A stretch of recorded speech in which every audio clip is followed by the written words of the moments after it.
시편 90편 1절부터 제가 봉독하겠습니다. 주여 주는 대대 우리의 거처가 되셨나이다. 산이 생기기 전 땅과 세계도 주께서 조성하시기 전에 곧 영원부터 영원까지 주는 하나님이시니이다. 주께서 사람을 티끌로 돌아가게 하시고 말씀하시기를 너희 인생들은 돌아가라 하셨사오니 주의 목전에는 천년이 지나간 어제 같으며 밤에 한 경점 같을 뿐이니이다. 주께서 저희를 홍수처럼 쓸어 가시나이다. 저희는 잠깐 자는 것 같으며 아침에 돋는 풀 같으니이다. 푸른 아침에 꽃이 피어 자라다가 저녁에는 뱀바 되어 마르나이다. 우리는 주의 노에 소멸되며 주의 분내심에 놀라나이다. 주께서 우리의 죄악을 주의 앞에 놓으시며 우리의 은밀한 죄를 주의 얼굴빛 가운데에 두셨사오니 우리의 모든 날이 주의 분노 중에 지나가며 우리의 평생이 일식간에 다 하였나이다. 우리 연수가 70이요 강건하면 80이라도 그 연수의 자랑은 수고와 슬픔뿐이요 신속히 가니 우리가 날아가나이다. 예, 오늘은 시편 90편 강의 첫 번째 시간입니다. 이제 읽은 말씀을 본문으로 해서 어, 전능자를 영원한 거처로 삼은 복된 자들이라는 제목으로 함께 말씀 배우시겠습니다. 이 땅에서의 우리의 인생은 어찌 보면 머무름이 없는 이동의 연속이라고 할 수 있습니다. 그리고 우리는 이 세상이라는 광야를 지나가는 영원한 천성을 향해 나아가는 순례자죠. 우리말 성경에는 나그네라고 번역이 되어 있습니다만은 원래 의미는 영원한 목적지를 향해서 가는 순례자라는 의미입니다. 자, 그리고 이 세상 어디에도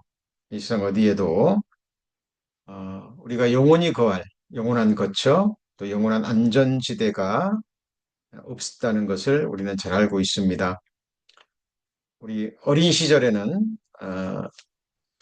부모님의 품이 집이었죠.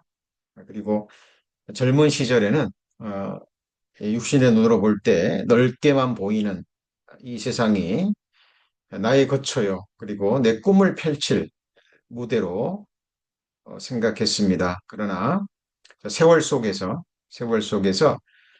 인생의 실상을 알아갈 때 그리고 삶의 철이 들어갈 때쯤이면 깨닫게 되는 것이 있죠. 그것은 바로 이 세상도 우리의 영원한 거처가 될 수 없다라는 깨달음입니다. 언젠가는 반드시 떠날 수밖에 없는 곳임을 알게 됩니다. 자, 뭐 하나님을 모르는 사람이라도 이 사실은 누구나 인정하는 사실입니다. 그런데 자, 이것을 알고 자, 잊지 않는 가운데 자기 존재의 근원 그리고 삶의 목적 그리고 언젠가는 이 세상을 떠나가야 되는데 자, 그렇다면 나라는 존재는 이 세상을 떠나 자, 어디로 가는 것인지 자신의 영원한 거처에 대해서 질문을 품고 그리고 그 답을 얻을 때까지 끝까지 찾고 구하는 사람들은 많지 않습니다. 성경에도 그것을 증거하고 있죠. 대부분의 사람들은 뭐 잠시 의문을 품고 답을 구하다가 그리고 어느 순간 그냥 세상에 묻혀서 체념한 채 그냥 눈에 보이는 것을 쫓아서 살아가는 사람들이 대부분입니다. 그러나 끝까지 포기하지 않고 이 답을 찾는 사람들이 있죠. 진리를 구하는 사람들이 있습니다. 하나님을 찾는 사람들이 있습니다. 그리고 하나님은 그 사람들을 찾으시죠. 그리고 그 사람들에게 자신을 계시해 주시고 그리고 성령의 감동하심으로 기록된 하나님의 말씀으로 인도하는 가운데 실제로 그 사람에게 인격적으로 만나주시고 그리고 어, 완전한 답을 주십니다. 자, 그리고 인격적으로 하나님을 만나고요. 그리고 진리의 말씀을 통해서 이 답을 얻은 사람들은 자, 누구나 오늘 우리가 본문에서 읽은 자, 하나님의 사람 모세처럼 자신의 거처가 눈에 보이는 이 세상이 아니고 또 자기가 거하는 집이 아니라 천지를 지으신 하나님이 전능하신 그 전능자가 바로 자기의 영원한 거처라는 사실을 깨닫고 고백합니다. 아, 오늘 본문 말씀을 제가 읽었는데요. 여기 시편 90편 1절 2절부터 보겠습니다. 여기 보면 하나님의 사람 모세의 기도라는 작은 제목이 붙어 있죠. 이 시편 90편은 시편 150편 가운데 가장 오래된 시편입니다. 시편의 대부분이 다윗 시대 이후에 기록된 시편인데요. 이 시편 90편과 함께 시편 91편도 유대교 전통에서는 모세의 시편이라고 인정을 합니다. 저도 그렇게 생각합니다. 자, 이유는 시편 91편에 보면 어, 이 시편 91편의 저자가 하나님의 이름을 알았다라고 기록되어 있습니다. 저가 내 이름을 안즉 내가 저를 높이리라 라는 말씀이 기록되어 있는데요. 여호와라는 거룩한 이름을 가장 먼저 계시받은 사람이 바로 하나님의 사람 모세입니다. 그렇죠? 여호와라는 스스로 계신 자라는 하나님의 거룩한 표호, 하나님의 이름을 처음으로 계시한 사람이 바로 모세이기 때문에 바로 그 구절 때문에 또 여러 가지 저는 문맥을 인해서 시편 91편도 모세의 신편이라고 여겨집니다만은 하여튼 이렇게 부제로 하나님의 사람 모세의 기도라고 이렇게 인정되는 것은 시편 90편입니다. 그래서 시편 150편 중에 가장 먼저 기록된 가장 오래된 시편입니다. 모세는 1절, 2절에서 이렇게 고백을 하죠. 주여 주는 대대에 우리의 거처가 되셨나이다. 산이 생기기 전 땅과 세계도 주께서 조성하시기 전 곧 영원부터 영원까지 주는 하나님이시니다라고 믿음을 고백합니다. 자, 그러면 이 편이 모세의 시편인데 모세의 어느 시기에 기록된 시편일까요?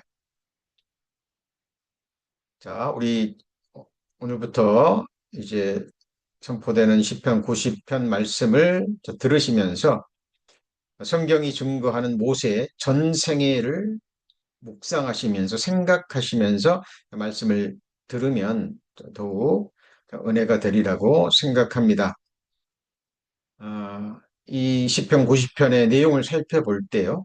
모세의 생애 후반부에 기록된 시편이라 여겨집니다. 그러니까 신명기를 기록할 때쯤에 광야 40년 말기에 이제 가나안 입성을 앞둔 바로 그 시기에 기록된 시편으로 여겨집니다. 그 이유는 5절, 6절에 이런 말씀이 있죠. 5절부터 7절까지 주께서 저희를 홍수처럼 쓸어 가시나이다. 저희는 잠깐 자는 것 같으며 아침에 돋는 풀 같으니이다. 풀은 아침에 피어 자라다가 저녁에는 뱀바되어 마르나이다. 우리는 주의 노에 소멸되며 주의 분내심에 놀라나이다. 자, 여기서 보면 저희는 잠깐 자는 것 같으며 그랬죠.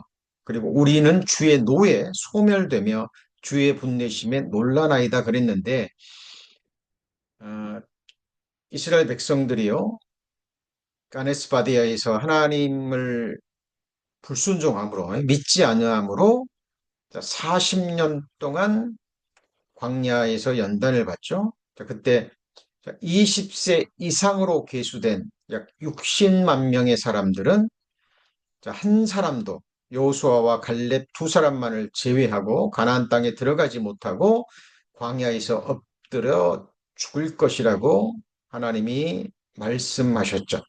근데 그 말씀대로 이루어지는 것을 모세는 지켜본 겁니다. 약 60만 명의 장정이죠. 자, 그 60만 명의 장정이요. 자, 40년 안에 다 죽었다라는 겁니다. 그러면 계산을 해보면 약 1년에 15,000명 정도, 그리고 하루에 약 40여 명 이상이 20세 이상으로 계수된 사람 중에 하나님을 믿지 않았던 그 세대가 하루에 40여 명 이상이 계속 죽임을 당한 거예요. 죽음을 건너간 거죠. 그러니까 매일 장례가 치루어졌겠죠. 그리고 그 시신을 땅에 묻었을 겁니다. 생각해 보세요. 모세는 그 당시 약 어린아이까지 해서 약 200만 명 정도 되는 그 이스라엘 민족을 인도했던, 그들을 마음에 품고 갔던 하나님이 세우신 리더입니다. 자, 자기 백성들이 매일 40여 명 이상씩 자기 눈앞에서 죽어가고, 자, 그들이 흙으로 돌아가는 것을 보았습니다. 자, 그리고 자, 이 말씀을 자, 기록한 것으로 자, 여겨집니다. 특별히 여기 우리는 주의 노에 소멸되며 주의 분내심에 놀라나이다. 하나님 말씀대로 그렇게 죽어가는 것을 봤고요. 자, 40년 후반부에 딱 가서 보니까 하나님 말씀대로 20세 이상으로 계수된 사람들 여호수아와 갈렙만을 제외하고 이제 거의 죽었다라는 것. 그죠? 그리고 실제로 가나안 땅에 들어가기 직전까지는 하나님 말씀대로 다 죽었겠죠. 자, 그것을 실제로 목격한 겁니다. 하나님의 노하심이 무엇인지. 그죠? 마치 아침에 피는 꽃이 저녁에 져버리는 것처럼 한 사람의 인생이 그렇게 쓰러져 가는 것을 모세는 지켜본 거죠. 네, 그리고 모세가 왜 하나님을 우리의 거처라고 고백했을까요? 자, 모세의 육신적인 거처에 대해서 우리가 순서대로 한번 생각해 보겠습니다. 자, 모세가 그 애굽의 그 부모들이 어, 모세의 어머니가 요게벳이죠. 자, 잉태될 때 자, 애굽에 있었죠. 그렇죠? 그래서 모세가 잉태되었을 때는 자, 어머니 요게벳의 태 안에 거했습니다. 그리고 태어난 곳은 애굽이었죠. 자, 그런데 그 모세가 태어난 시기가 이제 바로의 압제의 시대였죠. 아들을 낳으면 나일강에 던져서 죽여야 되는 그런 비참한 시대에 태어났습니다. 모세는 그래도 부모의 결단으로 몇 개월 동안 몰래 양육을 받았습니다.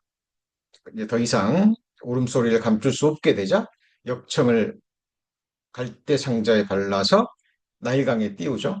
그리고 바로의 공주의 눈에 띄죠. 그래서 바로의 공주의 양자로 들어가서 바로의 왕궁에서 자라납니다.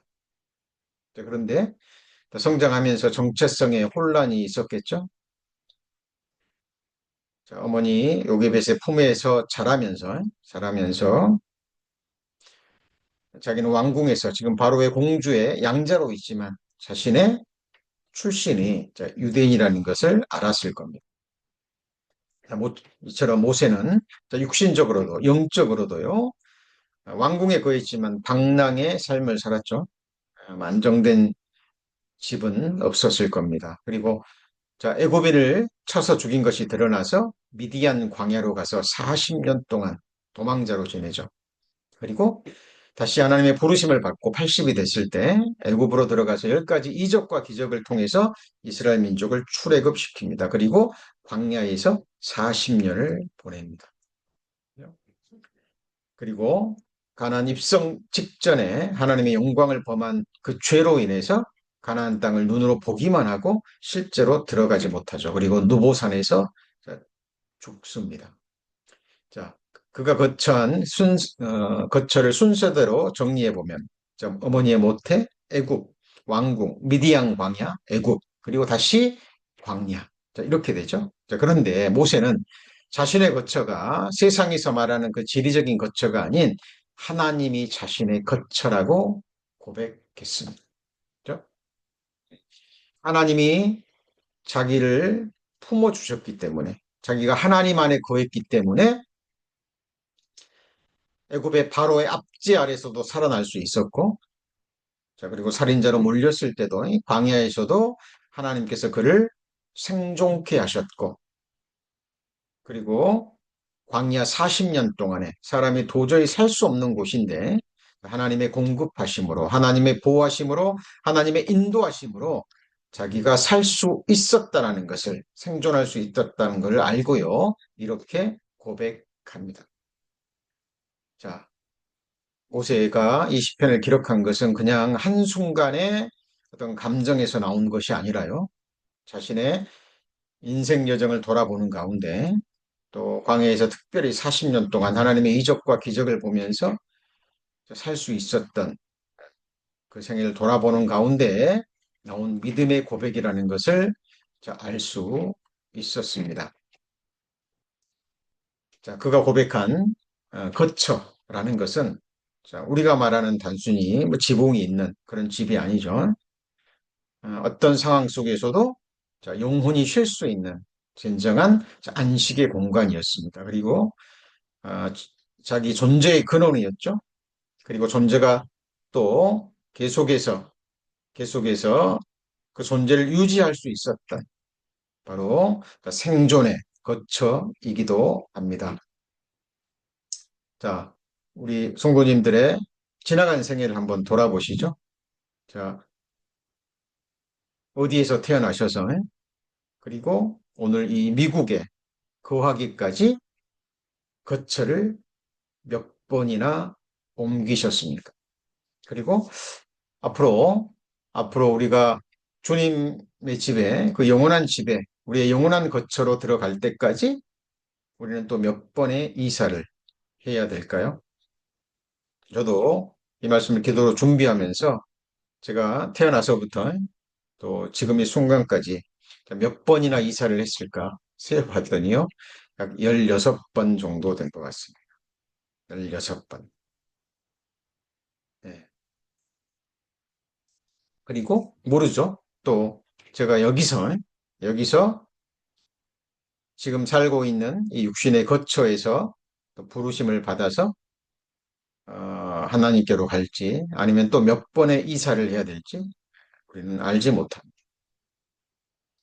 자, 그러나 우리도 모세처럼 우리가 이 육신의 거처를 몇 번을 옮기든 그죠? 그리고 어디에 거하든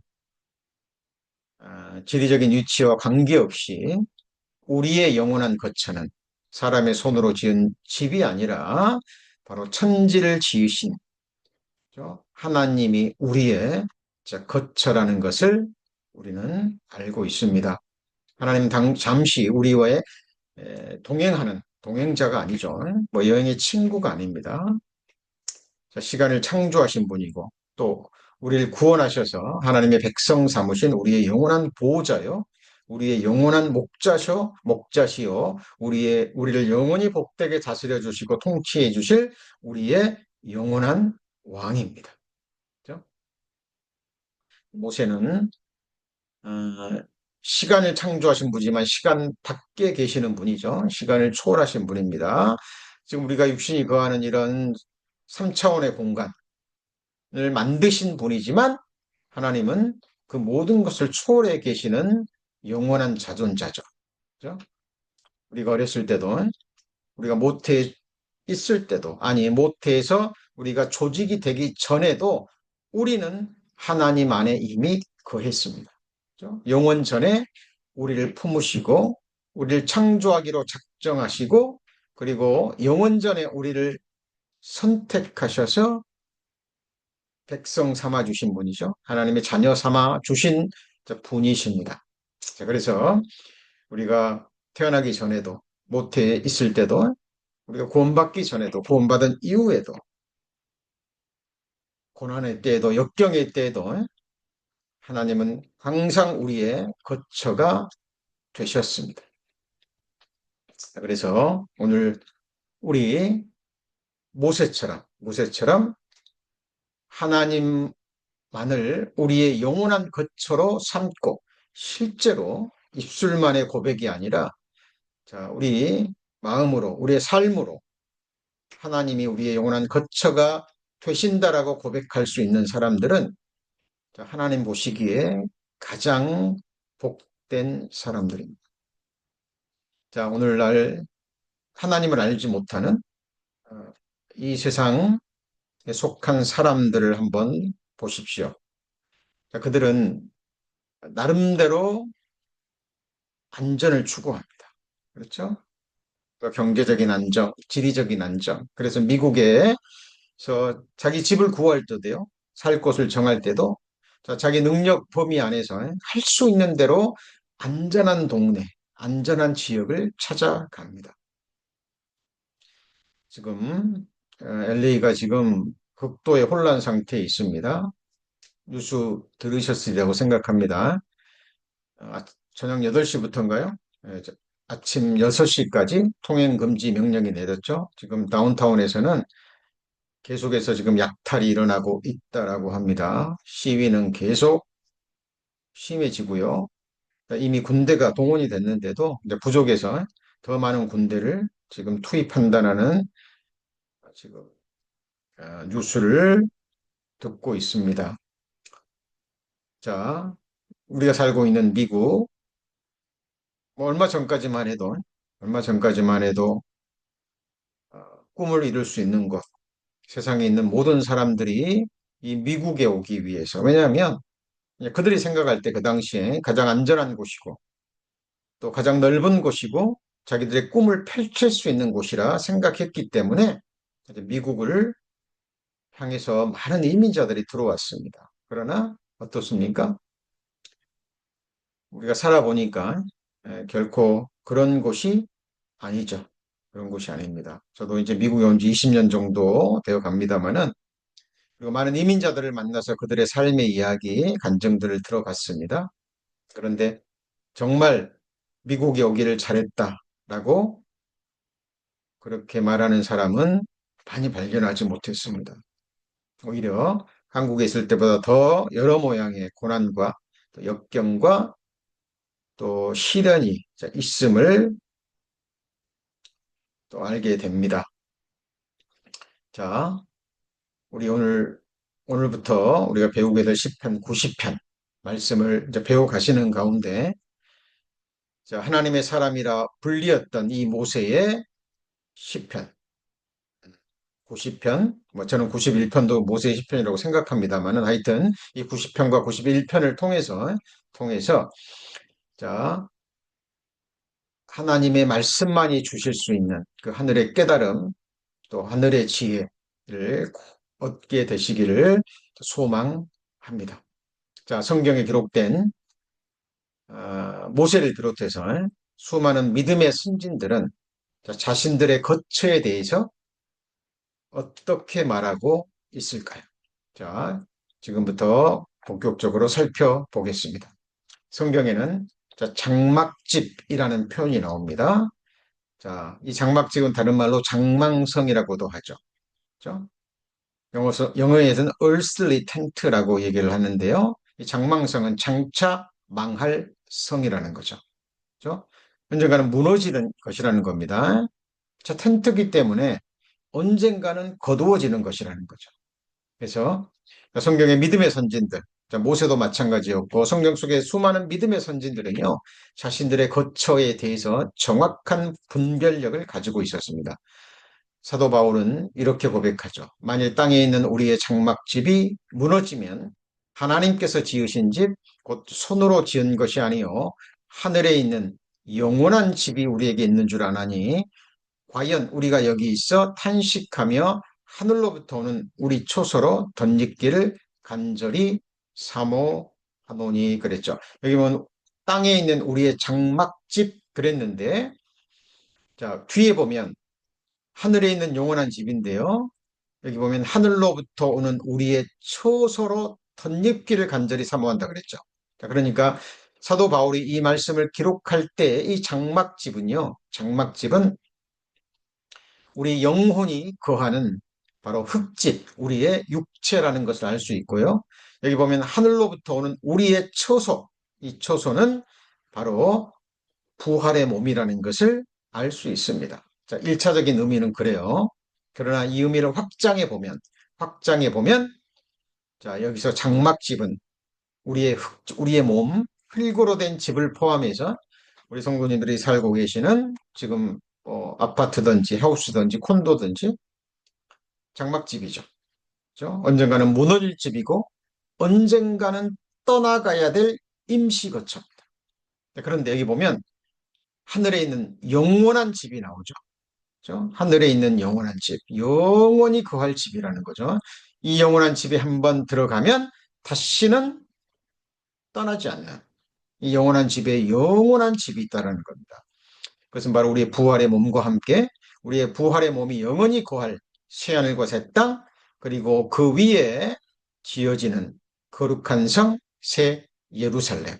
우리 자신이기도 하고 또한 하나님이 우리를 위해서 또 예비하신 하늘의 영적이면서도 하늘의 물리적인 거룩한 천성, 장과 고가 같은 1만 2천 스타디온이나 되는 어마어마한 집이 우리를 위해서 예비되어져 있죠.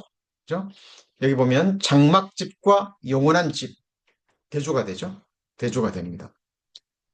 자, 그리고 여기 보면 욥기서 18장 14절에도 보잖아요. 그가 그 의뢰하던 장막에서 뽑혀서 무소음의 왕에게로 잡혀가고 그랬는데 여기서 장막은 뭘 의미할까요?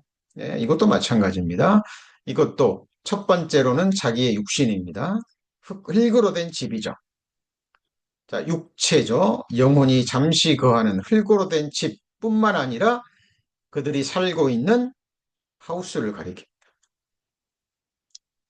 자, 하나님을 알지 못하는 사람들, 하나님을 믿지 않는 사람들은 무엇을 의지합니까? 자기 육체를 의지하죠.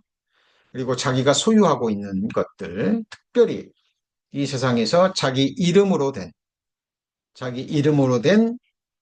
땅에서 거기에다가 자기 이름으로 등록된 집을 짓고, 그죠?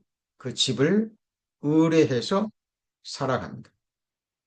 자, 하나님을 알지 못하는 사람들은요, 자기 자신과 육체와 자기가 소유하고 있는 것들, 그것들을 의뢰하죠.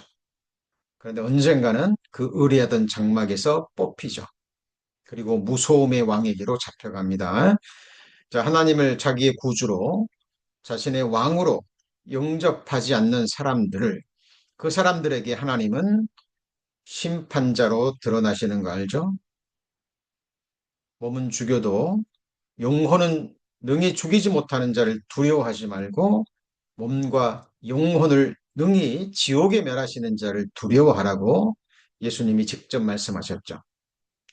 하나님을 자기의 구주로 영접하지 않는 사람들에게 하나님은 영원한 심판자요, 영원히 두려워해야 될 무소음의 왕이십니다. 두려운 말씀이죠. 그리고 이런 사람들은요, 자, 가옥에 가옥을 더합니다. 자, 집이 한두 채가 있는 게 아니죠. 그만큼 부자라는 겁니다. 땅이 뭐 조금만 있는 게 아니에요. 전토에 전토를 더합니다. 자기를 위해서 빈틈이 없도록 합니다. 그래서 아시죠? 자, 돈 있는 사람들은 집이 한두 채가 아니죠. 곳곳에 휴양지에 유명한 곳에 경치 좋은 곳에 여러 별장들을 만들어 놓고 그곳에서 자기의 삶을 즐깁니다.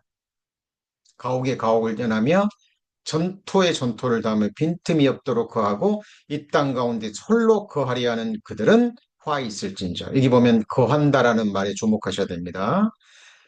자, 그 많은 땅에 그 많은 집들을, 아름다운 집들을 짓고요. 거기서 거하려 하는데 과연 얼마 동안 거할까요? 자, 만군의 여호와께서 내 귀에 말씀하시되 정령이 허다한 가옥이 황폐하리니 크고 아름다울지라도 거할 자가 없을 것이며. 네, 떠나가기 때문에 그렇습니다. 자신이 떠나가든지 아니면 그 집이 무너지든지 자기 소유라고 생각했던 모든 것들이 한순간 자기를 떠나가기도 하죠. 자, 우리 성경이 무엇을 말하는지 잘 보셔야 됩니다. 욥기서 4장 19절 하물며 흙집에 살며 티끌로 털을 삼고 하루살이에게라도 눌려 죽을 자이겠느냐. 이것이 바로 육신을 입고 살아가는 7, 80의 생애 동안에 성경이 증언하는 삶입니다. 우리는 지금 흙집에 살고 있어요. 이 흙집이 무엇입니까? 우리 육체입니다. 하나님이 흙으로 우리 육체를 지으셨잖아요. 자, 과학이 발달해서요, 사람의 몸의 성분을 조사해 보니까 100% 일치하죠. 우리의 머리끝부터 발끝까지, 우리의 모든 백체가 그 구성 원소가 흙하고 100% 일치합니다. 우리 연구를 통하지 않고도 알 수 있죠. 어떻게 알 수 있습니까? 사람이 죽으면 흙에 묻어버립니다. 그럼 시간이 흐르면, 오랜 세월이 지나면요, 완전히 흙으로 되어버립니다. 진토가 되어버리죠. 그죠? 그래서 정말 오래된 무덤을 아무리 파봤자요, 뼈 하나 나오지 않습니다. 왜요? 이미 다 흙으로 돌아가 버렸기 때문에. 우리는 지금 흙으로 된 육체 가운데 잠시 삽니다. 그리고 티끌로 털을 삼고, 이 티끌이 무엇인지 잠시 이후에 살펴보고요. 하루살이에게라도 눌려 죽을 자, 이 하루살이는 자, 우리 몸에 그 병균 하나만 들어와도, 바이러스 하나만 들어와도 우리는 맥을 못 주죠. 그리고 이 바이러스 때문에 우리는 죽음을 건너가기도 합니다. 자, 알렉산더 대왕, 헬라 제국을 완성했던 그 젊은 시기에, 빠른 시기에 온 세상을 자기 손아귀에 넣었던 이 알렉산더 대왕도요, 모기에 물려서 죽음을 건너갔죠. 인생은 그렇게 연약한 존재입니다. 그리고 여기서 말하는 티끌은요, 티끌은 무엇을 가리킬까요? 자, 이사야 40장 15절에 보라 그에게는 열방은 통에 한 방을 갖고 물 같고 저울에 적은 티끌 같으며 섬들은 떠오르는 먼지 같으니 그랬죠? 자, 하나님께는요, 열방, 지금 온 세상 나라들이죠. 뭐 가장 강한 나라고 하는 미국, 중국, 러시아, 영국, 뭐 유럽 열강들 비롯해서 온 세상의 모든 나라들은요, 통에 한 방울의 물 같고 저울에 올려진 적은 티끌과도 같아요. 하나님 눈에는. 그리고 섬들은 떠오르는 먼지 같다 그랬는데, 자, 1차적으로는요, 이 섬들은 사실 지금, 5대양 6대준, 넓게 보면 이 6대준은 바다 위에 떠 있잖아요. 그렇죠? 원래 지구는 물속에 있다가 그 물이 한 곳으로 몰려감으로 땅이 드러났죠. 그러니까 이 이사야 선지자는 지금 땅들이죠. 처음에 땅이 하나였는데 지금 6대주로 나눠졌잖아요. 그 땅들을 섬들로 본 겁니다. 그것들은요, 하나님 앞에는 떠오르는 먼지와 같다. 그리고 이것을 의미를 확장시키잖아요. 확장시키면 우주를 하나의 바다로 보고요. 우주를 하나의 커다란 바다로 보고 우주에 떠 있는 수많은 별들, 행성들은 떠오르는 먼지로 보시면 됩니다. 그래서 우리 전도 집회 때 배웠던 자료죠. 달에서 바라본 지구입니다. 그렇죠? 근데 명왕성에서 바라본 지구는 이거죠. 보이저호가 명왕성을 지나갈 때 카메라를 돌려서 지구를 찍어달라고 하니까 바로 이렇게 보인 것.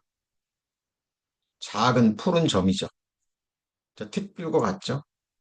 우주라는 거대한 바다에 떠오르는 먼지 같은 곳, 이곳에 지금 80억 명의 인생들이 살고 있고, 이 안에서 수많은 전쟁들이 일어나고 수많은 죄악들이 범해지고 있어요.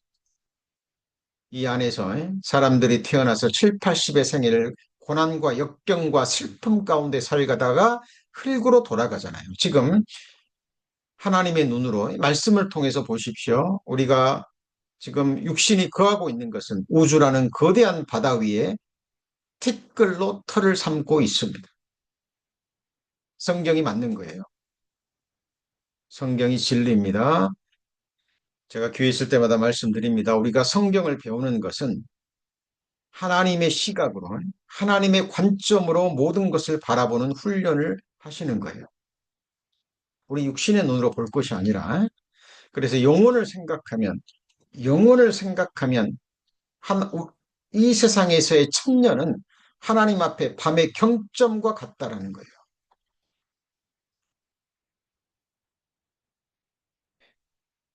You are here. 우리는 여기 있습니다. 그죠? 우리 육신의 거처죠. 티끌의 털을 삼고 있는 거예요. 3,500년 전에 모세는 이 사실을 깨닫고요. 성령의 감동하심으로 시편 90편을 기록하고 있는 겁니다. 하물며 흙집에 살며 티끌로 털을 삼고 하루살이에게라도 눌려 죽을 자이겠느냐. 그래서 우리에게 무슨 소망이 있습니까? 하나님이 우리에게 참된 소망, 하늘의 산 소망을 주지 않으셨다면, 하나님이 우리의 거처가 되지 아니하셨다면, 우리는 이 티끌과 같은 흙집에 털을 삼고 잠시, 잠깐 있다가 없어지는 안개와 같은 삶을 살다가 영원한 지옥불로 떨어질 수밖에 없었죠. 우리 예수 그리스도의 십자가의 거룩한 사랑, 그 거룩한 희생, 속죄의 대속의 죽음이 없었다면, 그리고 하나님이 성령의 감동하심으로 기록된 성경 말씀을 통해서 우리의 영원한 거처가 무엇인지 어디인지 깨닫지 못했다면, 우리는 아무것도 알지 못한 채 그냥 눈에 보이는 것을 다라고 생각하고 이렇게 살아가다가 하루살이처럼 그렇게 짧은 생애를 가다가 영원한 형벌에 들어갈 수밖에 없었을 겁니다. 자, 오늘 시편 90편 강의가 시작되었습니다. 자, 정능자를 자기의 거처로 삼은 복된 자들이 누구인지 확인하는 시간이 됐으면 좋겠습니다. 자, 그리고 흙집이라는 게 뭐냐면요. 왜 흙집이라고 성경에 얘기하냐면 우리 창세기 13장 14절에 보면 여호와 하나님이 뱀에게 이르시되 내가 이렇게 하였으니 내가 모든 육축과 들의 모든 짐승보다 더욱 저주를 받아 배로 다니고 종신토록 흙을 먹을지니라. 하나님이 뱀에게 이르셨는데 어때요? 뱀이 흙을 먹습니까? 흙을 먹는 뱀 보셨어요? 이런 뱀은 어떤 종류도 없습니다. 그죠? 여기서 말하는 뱀은 옛뱀, 사탄, 마귀죠. 그죠? 사탄, 마귀, 악한 영들은 흙을 먹는다 그 말은 흙으로 된 육체, 육신 가운데 역사한다라는 것을 말씀하신 겁니다. 우리 안에는 육신 안에는 죄성이 있잖아요. 좀 육신의 정욕, 안목의 정욕, 이생의 자랑, 저 죄성입니다. 아담 안에서 태어난 이 죄성을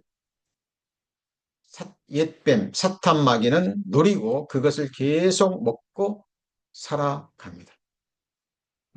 네, 그런데 실제로요. 천년 왕국이 되면 이리와 어린 양이 함께 먹을 것이며 사자가 소처럼 집을 먹을 것이며 뱀은 흙으로 식물을 삼을 것이니 천년 왕국은 실제로 우리가 아는 뱀들, 그죠? 개구리 잡아먹고 하는 이런 뱀들은요, 흙으로 식물을 삼을 것입니다.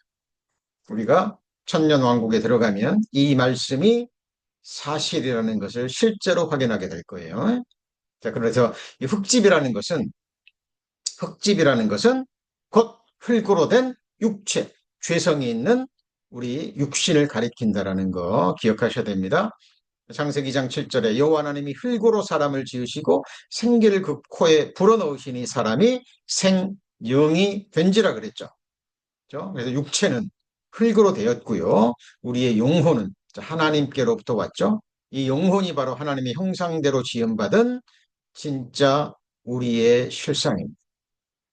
창세기 3장 19절에 내가 얼굴에 땀이 흘러야 식물을 먹고 필경은 흙으로 돌아가리.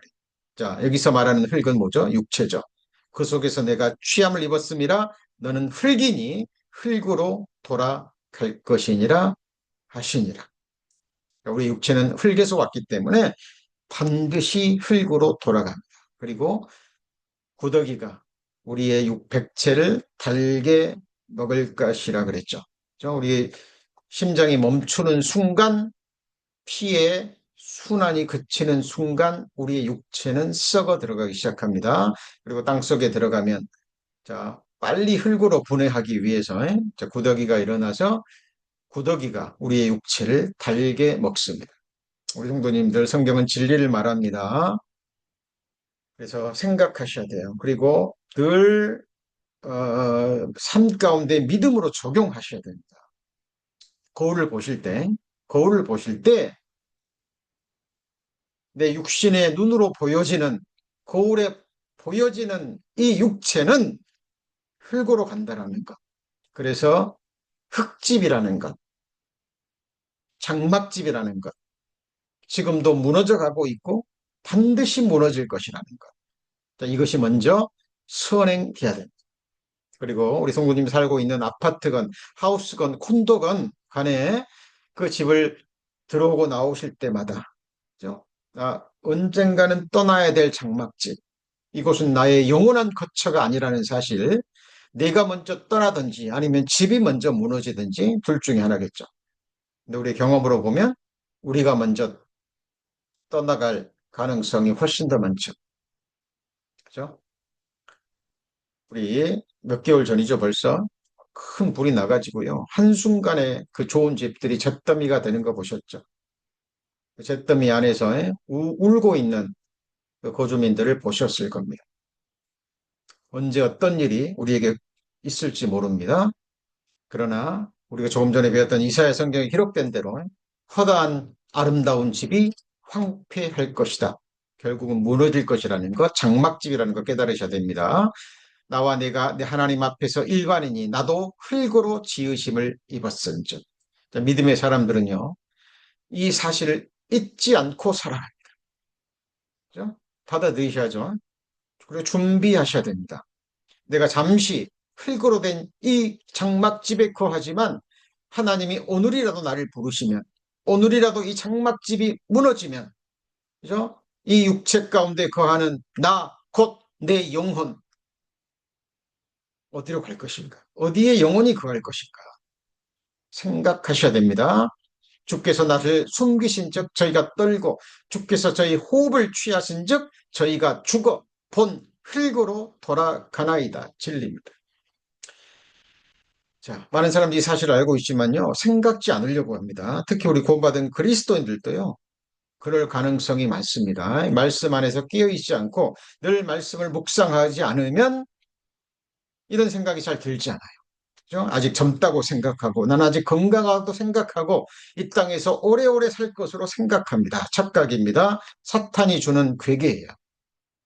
오늘이라도 떠날 수 있습니다. 나와 사망 사이는 한 걸음뿐입니다. 너희 생명이 무엇이냐 너희는 잠깐 보이다가 없어지는 안개와 같아요. 그렇죠? 지금 하나님 우리에게 호흡을 주고 계십니다. 호흡을 주고 계신 하나님이 언젠가 호흡을 취하실 거예요.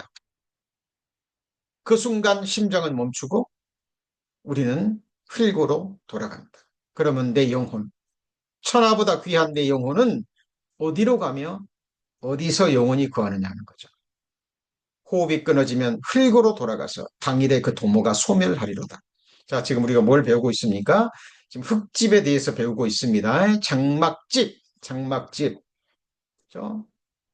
우리 육신의 눈으로 보여지는 이 몸, 이 손으로 만지면 느껴지는 이 몸이죠.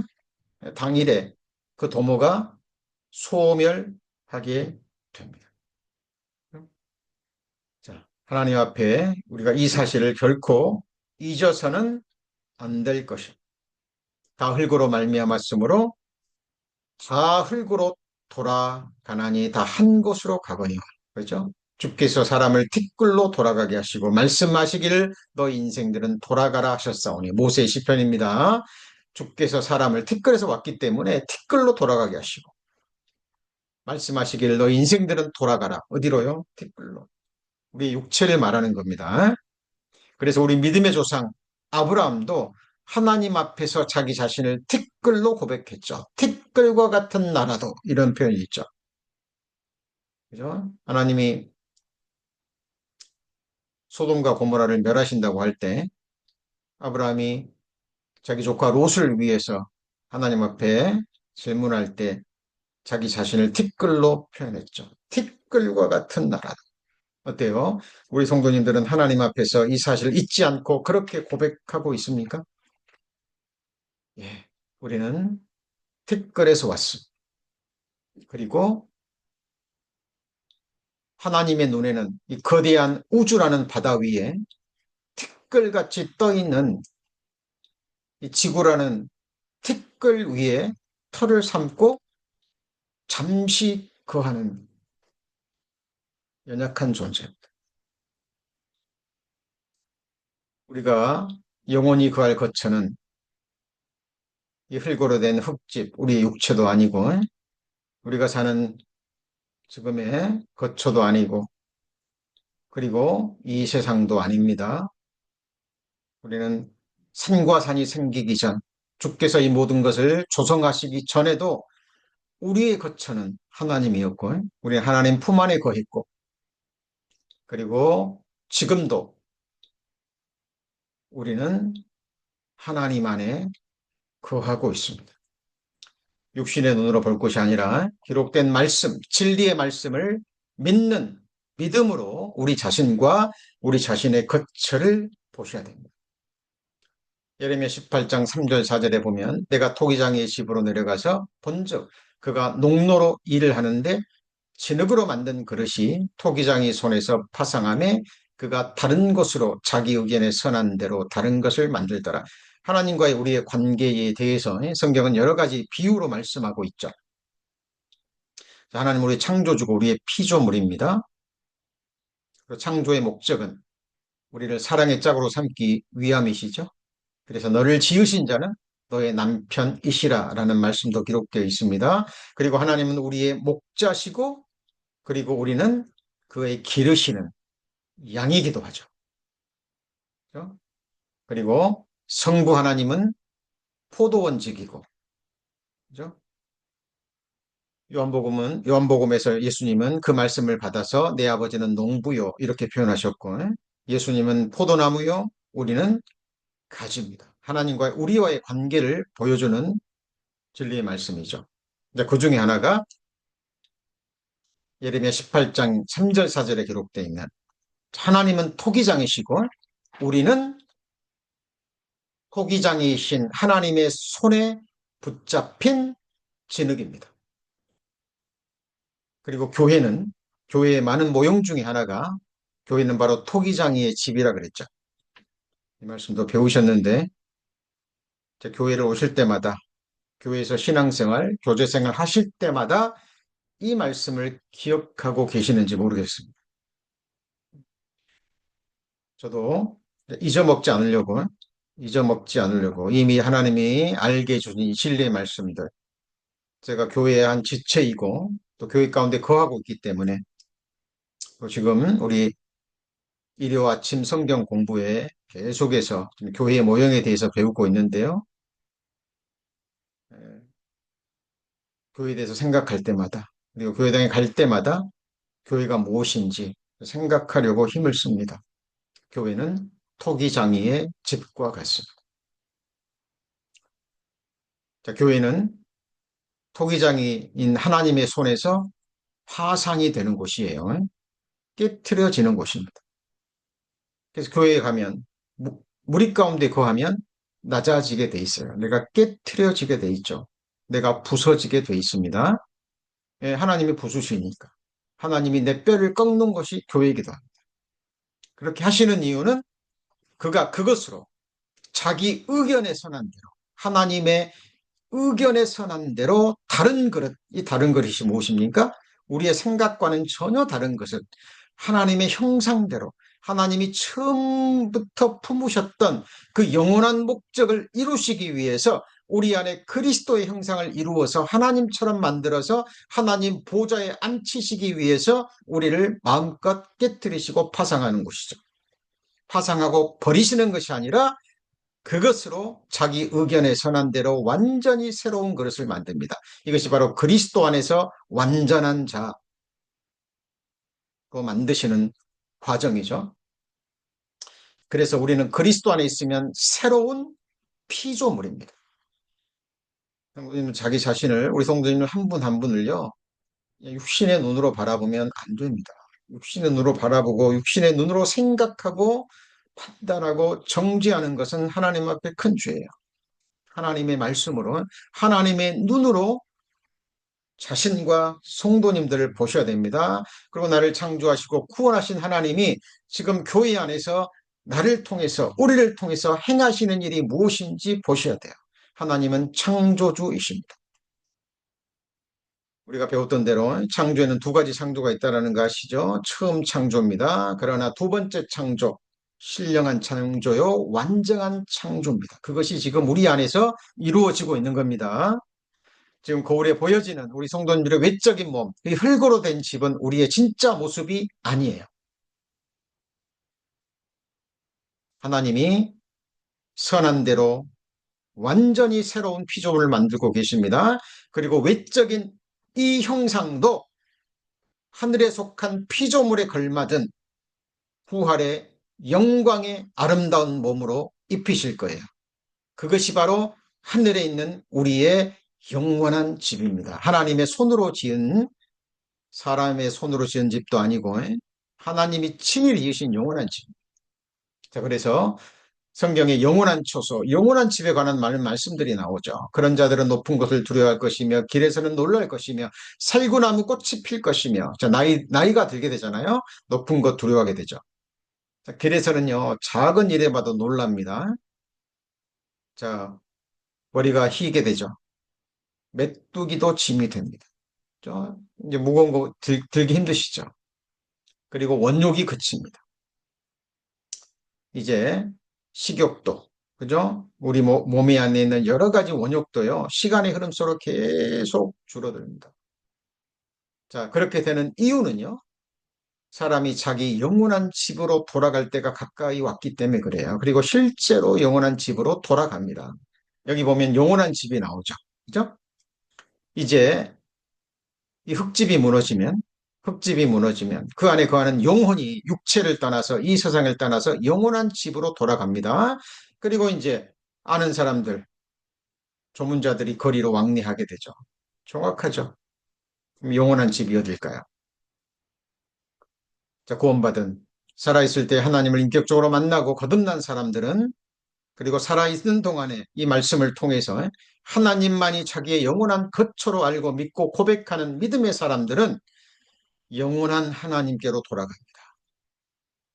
그러나 이 세상에 있을 때 영원한 거처를 발견하지 못한 사람들에게도 예비된 영원한 집이 있죠. 그것은 바로 둘째 사망, 불못입니다. 그것도 한번 들어가면 다시는 나올 수 없는 영원한 거처죠. 자, 내가 너에게 말하노니 불의의 제물로 친구를 사귀라. 그리하면 없어질 때 저희가 영원한 초소로 너희를 용접하리라. 하나님이 주신 제물로 가장 먼저 해야 될 것이 바로 영원한 친구를 사귀는 일. 그죠? 영원히 함께할 친구죠. 이 세상에서도 함께 동행하고 영원한 집에서 영원히 함께할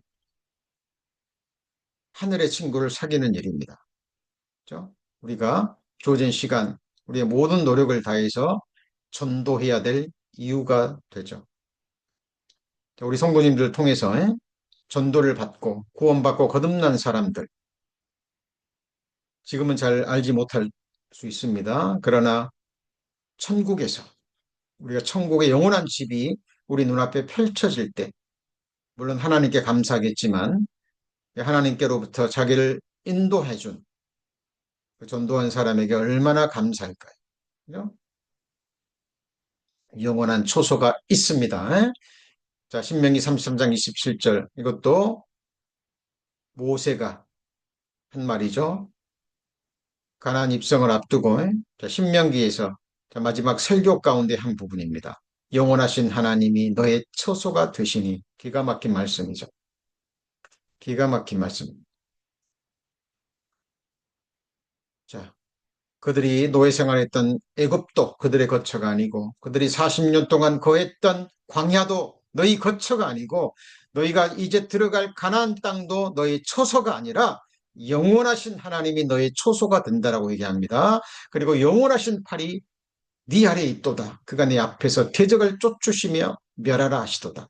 너의 거처는 하나님이기 때문에 영원하신 하나님의 팔이 네 아래에 있기 때문에 두려움 없이 대적을 멸하라라고 말씀하고 계시는 겁니다. 우리 성도님들도 이와 같이 고백하실 수 있으시죠?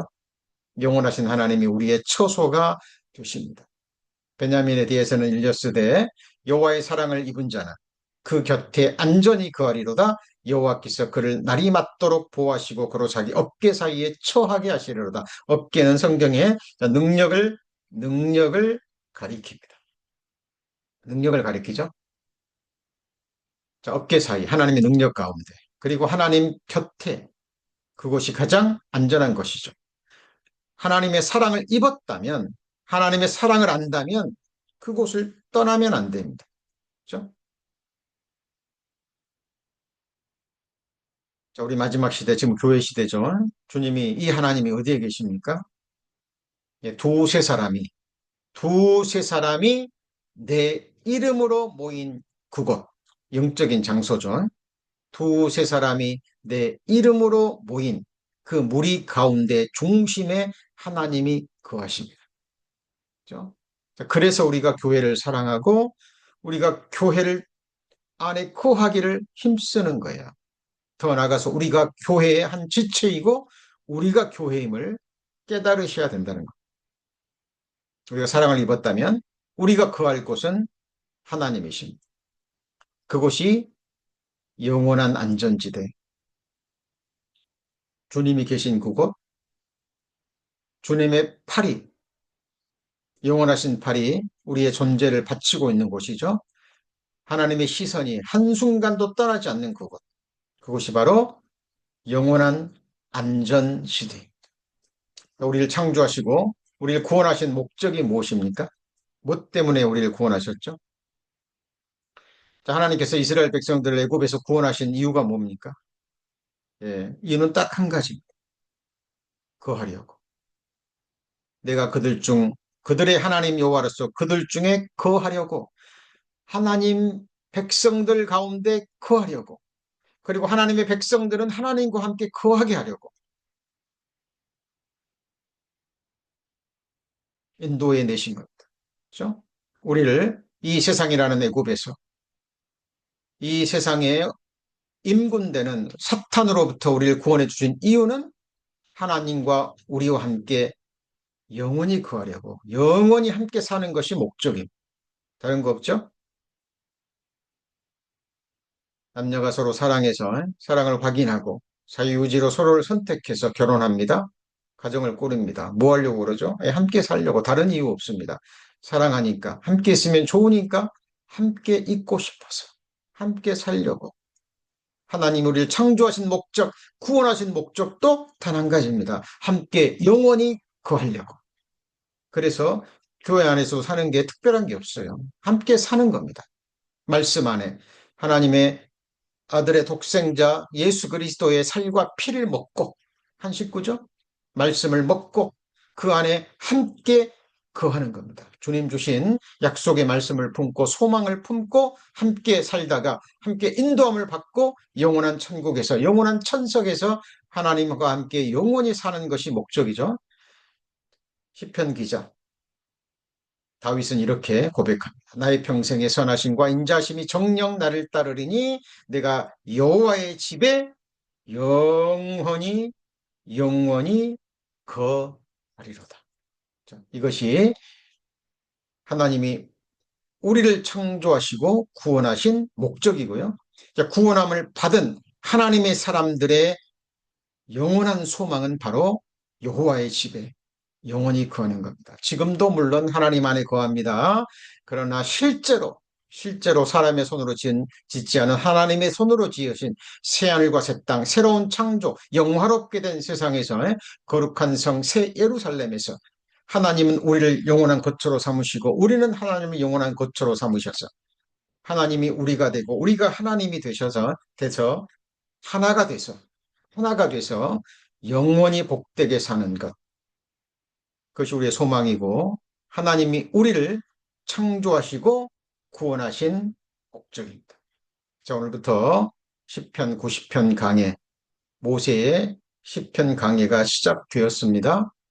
자, 말씀을 읽고 듣고 잊어버리는 사람이야말로 가장 어리석은 사람입니다. 오늘 말씀 들으시고 또 정리하시는 가운데요. 이 말씀이 우리 마음과 삶에 이루어질 수 있도록 힘쓰시고 계속 책임질하시고 하나님의 말씀이 주는 하늘의 진액을 꼭 받으시기를 소망합니다. 기도하시겠습니다. 하나님, 저희들 장시간 시편 89편 강의를 마치고 이번 주부터 모세의 시편 90편 강의를 배웁니다. 한 말씀 한 말씀 자세하게 배우기를 원합니다.